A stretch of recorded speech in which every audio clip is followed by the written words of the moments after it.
নিজেকে রহস্যময় করে তুলনের 7টি উপায়। নাম্বার 1, কথা কম বলো। 25% নিজে বলো এবং 75% নিজে শুনো।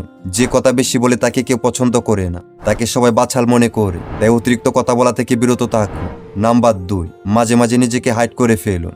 আপনি একটিবার ভেবে দেখুন, যে জিনিসটা আপনার কাছে অ্যাভেলেবেল আছে সেই জিনিসটার মূল্য কিন্তু আপনার কাছে খুব বেশি নেই। তাই নিজের মূল্য বোঝাতে চাইলে মাঝে মাঝে নিজেকে হাইড করে ফেলুন। নাম্বার 3, নিজের দুর্বল বা উইক পয়েন্ট কারোর সাথে শেয়ার করবেন না, কারণ একটা সময় পর আপনার উইক পয়েন্ট দিয়ে আপনাকে আঘাত করবে। নাম্বার 4, নিজের ব্যক্তিগত বিষয়াদি কারোর সাথে শেয়ার করবেন না, তবে অন্যের সম্পর্কে বিস্তারিত জানুন। নাম্বার 5, মানুষের মন মানসিকতা জেনে সে অনুযায়ী আচরণ করুন, এতে কারো কাছে বিরক্তিকর হবেন না। নাম্বার 6, নিজের লক্ষ্য, উদ্দেশ্য এবং পরবর্তী পরিকল্পনা কাউকে জানাবেন না, কারণ বর্তমান সময়ে কেউর ভালো কেউ দেখতে পারে না। আপনি যদি একটা ভালো কাজ করতে যান তাহলে সে কাজে সবাই বাধা দেওয়ার চেষ্টা করবে, তাই নিজের পরিকল্পনা সবসময় হাইট রাখুন। নাম্বার 7, নিজেকে কখনো সস্তা করবেন না, যার তার সাথে আগ বাড়িয়ে কথা বলতে যাবেন না, তবে কার্যকর সম্পর্ক হলে সেটা আলাদা বিষয়।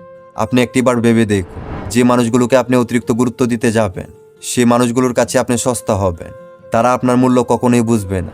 আর এটা আমি বলি না, সাইকোলজি বলি। তাই এই কথাগুলো মেনে চলার চেষ্টা করুন, সবাই আপনাকে গুরুত্ব দিতে বাধ্য হবে।